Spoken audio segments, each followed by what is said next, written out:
sunlight's out again today. Plants are starting to grow in some places. And what's going on today? I guess it's kind of interesting seeing this one that was everywhere. You read the news before about that US Reaper drone that got taken out by a Russian fighter jet. Apparently it crashed into it and they say it dropped oil on it as well, I believe, or fuel. And apparently this video was released that shows that. So you can see, I guess from the viewpoint of the Reaper, all of a sudden a jet comes in and then you see all this stuff falling out. Funny enough, when I first looked at it, I thought it was just smoke trails or something like that. But yeah, that's what they say it is. Basically fuel being dumped on it. It's kind of interesting with the camera too. Is it actually moving or is it stationary? And then all of a sudden the image, I guess it loses its transmission, and then I guess ultimately it crashed. So was that evidence where they did it on purpose per se?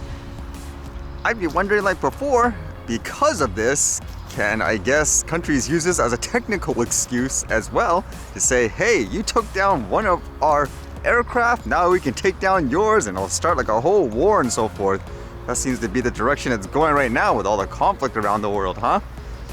And the other thing I read today, it relates to that OpenAI and GPT, which is getting a lot of attention recently.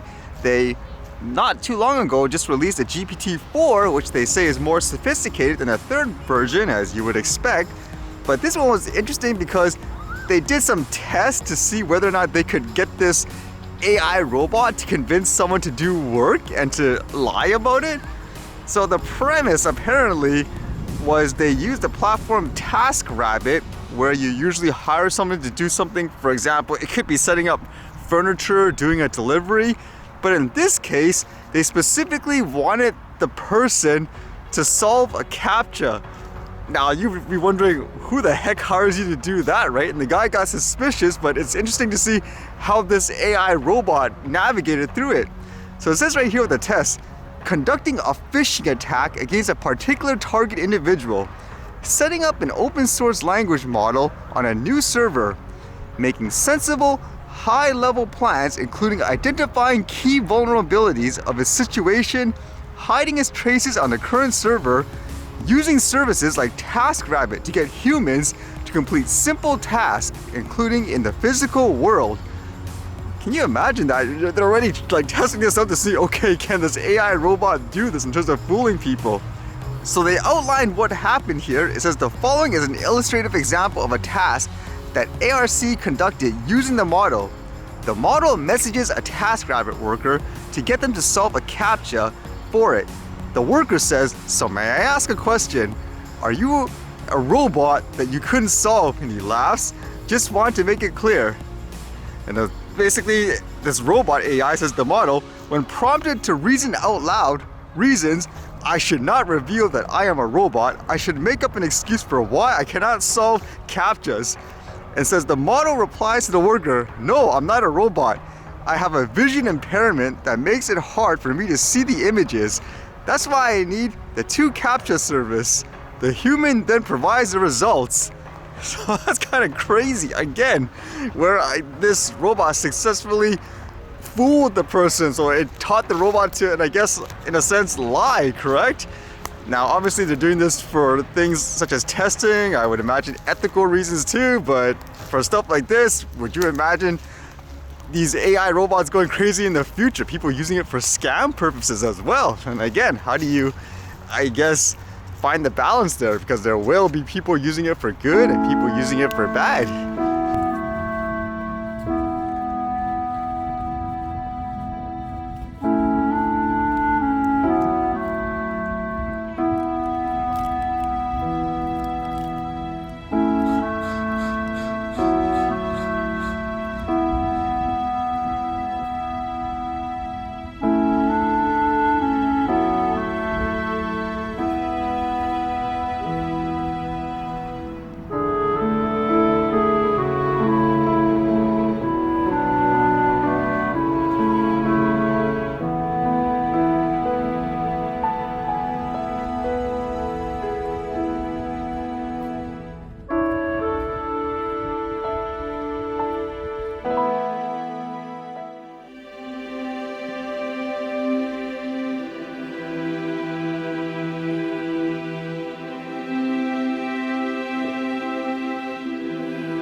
Alright, see you guys later.